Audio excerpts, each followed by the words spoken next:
নমস্কাৰ, মোৰ নাম ৰিংকু তালুকদাৰ। মোৰ ইফালে আছে মহাত্মা গান্ধী পথ আৰু এইটো সাইডত আছে cotton collegiate government higher secondary school. তো এইখন স্কুল প্ৰতিষ্ঠা হোৱাৰ পৰা মই ভিডিঅ' বনাব বিচাৰি আছোঁ, কাৰণ কিয় এইখন প্ৰতিষ্ঠাৰ লগত আপোনাৰ নৰ্থ ইষ্ট ইণ্ডিয়াৰ মানে বহুত কথা ইয়াত সোমাই আছে। তো এইকাৰণে মই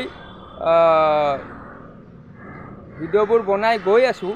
একেটা কথাতে মই ভিডিঅ' বনাই থাকিব লগা হৈছে, কাৰণ কিয় সেই আপোনাৰ 1769 চনৰ পৰা 1826 এইখিনি সময় মানে অসমৰ কাৰণে একদম মানে লেতেৰা সময় আছিলে।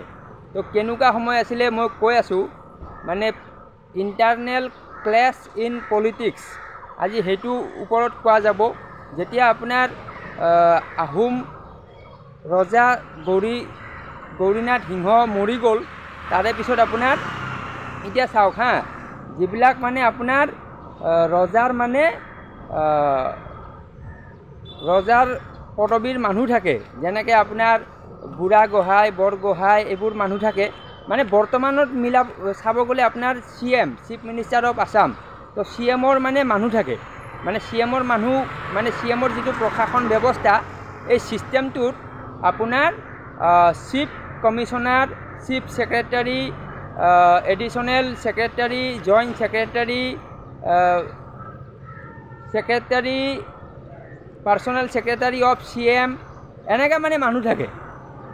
আপোনাৰ অসমৰ ৰাজধানী দিছপুৰ সচিবালয়ত আপোনাৰ ছেক্ৰেটাৰীত মানে কেইবাজনো মানে ছেক্ৰেটাৰীত থাকে।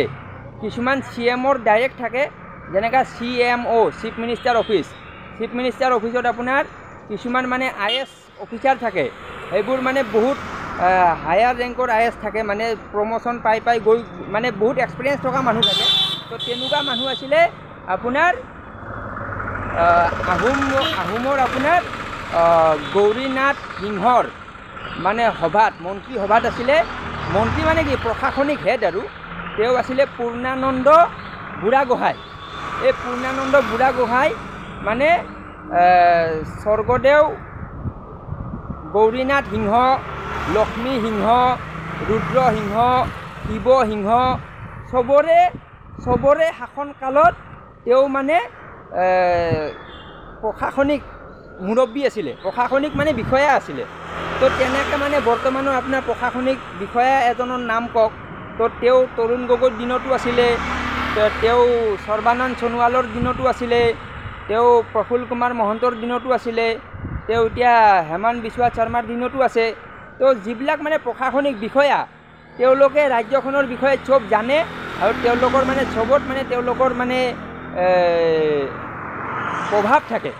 তো এনেকুৱা মানে দুজন বিষয়া আছিলে, এজন আছিলে পূৰ্ণানন্দ বুঢ়াগোহাঁই, এজন আছিলে বদন চন্দ্ৰ বৰফুকন। এই যেতিয়া পূৰ্ণানন্দ বুঢ়াগোহাঁই যেতিয়া গৌৰীনাথ সিংহ মৰি গ'ল, তেতিয়া মানে এজন ৰজা মানে হৈছিলে, তেওঁৰ নাম হ'ল কমলেশ্বৰ সিংহ। তেওঁৰ আগৰ নামটো আছিলে কিনাৰাম বৰুৱা। এই কিনাৰাম বৰুৱাক ৰজা পাতিছে পূৰ্ণানন্দ বুঢ়াগোহাঁই। মানে পূৰ্ণানন্দ বুঢ়াগোহাঁই তেওঁ পচন্দৰ মানুহ, কিনাৰাম বৰুৱাক ৰজা পাতিছে, তেওঁৰ নাম পিছত হৈছে কমলেশ্বৰ সিংহ।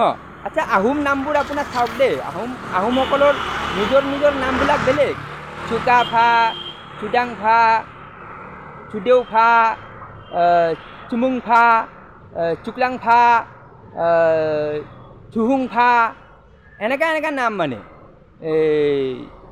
চুডুংফা, এনেকুৱা আৰু এইবিলাক নামে মানে ৰুদ্ৰ সিংহ, গদাধৰ সিংহ, প্ৰতাপ সিংহ, লক্ষী সিংহ, শিৱ সিংহ, গৌৰীনাথ সিংহ, কমলেশ্বৰ সিংহ, এইবিলাকে মানে এটাই নাম, মানে এজনে মানুহ দুটা নাম থাকে।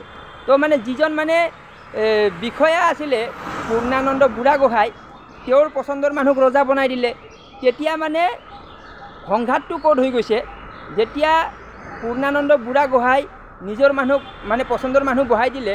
তো পলিটিক্সত মানে এটা কথা থাকে, যদি আপুনি পলিটিচিয়ান হয়, তেতিয়াহ'লে আপোনাৰ পচন্দৰ মানুহ যদি আপুনি বহাব পাৰে, তেতিয়াহ'লে আপুনি সফল, আৰু যদি পচন্দৰ মানুহ বহাব নোৱাৰে আপুনি বিফল। তো মানে বদন চন্দ্ৰ বৰফুকনে মানে নিজকে মানে বিফল ভাবি আছে, ভাবিছে মোৰ মানুহ বহালো হয়, এইটো মানে মোৰ পচন্দৰ মানুহ বহাব পাৰিলে মোৰ ভাল আছিলে, এই কথাটো বদন চন্দ্ৰ বৰফুকন ভাবিছিলে। কিন্তু ভাবিলে কি হ'ব, এইটো পূৰ্ণানন্দ বুঢ়াগোহাঁই বেছি প্ৰভাৱশালী আছিলে আৰু তেওঁক বহাই দিলে ৰজা। তাৰে পিছত কি হৈছে, এতিয়া মানে এই যিটো বদন চন্দ্ৰ বৰফুকন সি মানে যিবিলাক আহোম ৰাজত্ব কালত যিবিলাক মানে দল সংগঠন আছিলে, বিদ্ৰোহী সংগঠন আছিলে, সেইবিলাকক হাৱা দিছিলে, হাৱা।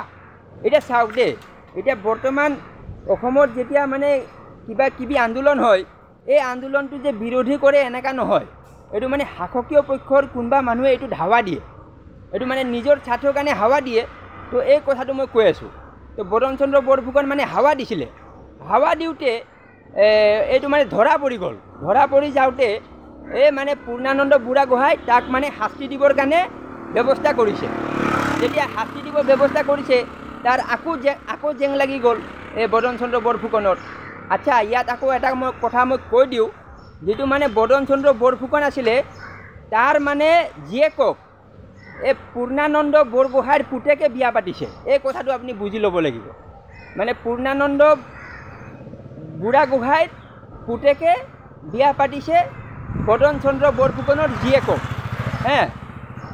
এই যে মানে তাৰ মানে বোৱাৰী হয়, পূৰ্ণানন্দ বুঢ়াগোহাঁইৰ যিটো বোৱাৰী, এইটো মানে বদন চন্দ্ৰ বৰফুকনৰ জীয়েক হয়। মানে কি হ'ল, সম্পৰ্কটো কি হ'ল আপুনি এইটো নিজে ধৰি লওক। মানে এইটো কি সম্পৰ্ক কয়, মানে কাৰোবাৰ ছোৱালীক যদি আপোনাৰ ল'ৰাই বিয়া পাতে, এইটো কি হ'ব, সেইটোও সম্পৰ্ক আছিলে। তো যেতিয়া মানে তাৰ বাপেকক মানে শাস্তি দিবৰ কাৰণে ব্যৱস্থাটো প্লেনিংটো কৰিছে, তেতিয়া এইটো জীয়েকটো গম পাই গৈছে, এই যিটো বোৱাৰী আছে সি শুনি গৈছে গোটেই। সিটো বাপেকক কৈ দিছে যে এতিয়া তোমাক মানে ধৰিবৰ কাৰণে মানুহ পঠাই আছে। তো সি মানে খবৰ পাই পলাই গ'ল। পলাই কিনে ক'ত গ'ল, পলাই গ'ল কলকাতা। কলকাতা গৈ কিনে সি মানে ব্ৰিটিছৰ হেল্প ল'ব বিচাৰিছে। যেতিয়া ব্ৰিটিছৰ হেল্প ল'ব বিচাৰিছে, ব্ৰিটিছ কৈছে আমি এইবিলাকত মাথা নামাৰোঁ ভাই, আমি হ'লোঁ বিজনেছমেন, আমাৰ মানে এইবিলাকত তোমালোকৰ দুটা পষ্টৰ মাজত সংঘাত কৰিবা, আমি এইবিলাকত নোসোমাওঁ। তো ব্ৰিটিছ নাহিলে।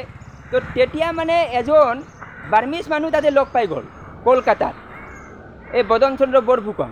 এই বাৰ্মিছক লগ পাই কিনে ই গুচি গ'ল বাৰ্মা গুচি গ'ল, ম্যানমাৰ। এই ম্যানমাৰত গৈ কিনে ই আকৌ মানে ইয়াক পূৰ্ণানন্দ বুঢ়াগোহাঁইক মাৰিবৰ কাৰণে সৈন্য বাহিনী লৈ আহিছে। লৈ আহি কিনে অসমত যিমান মানুহ আছিল চবক মাৰিছে, আহোম সেনাক মাৰিছে। আকৌ মানে কথাটো মানে এইকাৰণে কৈ আছোঁ, যিবিলাক প্ৰশাসনিক বিষয়া হয়, এইবিলাকে আপোনাৰ মানে নিজৰ মানে স্বাৰ্থৰ কাৰণে জনসাধাৰণক কেনেকৈ মানে মাৰিব পাৰে, কুত্তাৰ নিচিনা মাৰিছে মানে অসমৰ মানুহক। অসমৰ মানুহ অসম এৰি পলাই গৈছে, কিছুমান বেংগল গৈছে, কিছুমান নেপাল গৈছে, কিছুমান ভূটান গৈছে, কিছুমান বাংলাদেশ গৈছে, অসমত ঘৰ মাটি এৰি গুচি গৈছে এই বদন চন্দ্ৰ বৰফুকনৰ কাৰণে।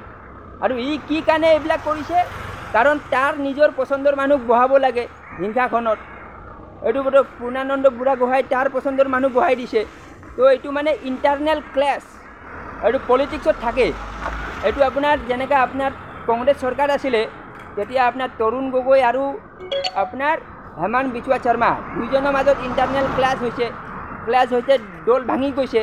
এতিয়া আকৌ মই এটা নতুন আপডেট দি আছোঁ, এইটো লেটেষ্ট নিউজ দি আছোঁ। এইটো হ'ল কি, আপোনাৰ যিটো বিজেপি আছে, ভাৰতীয় জনতা পাৰ্টি, এইটোৰ ভিতৰত মানে এটা ইণ্টাৰনেল ক্লেছ হৈ আছে, হ'ব মানে এইটোত মানে পূৰা ঠান হৈ যাব। এই কথাটো মই কৈ আছোঁ অন কেমেৰা।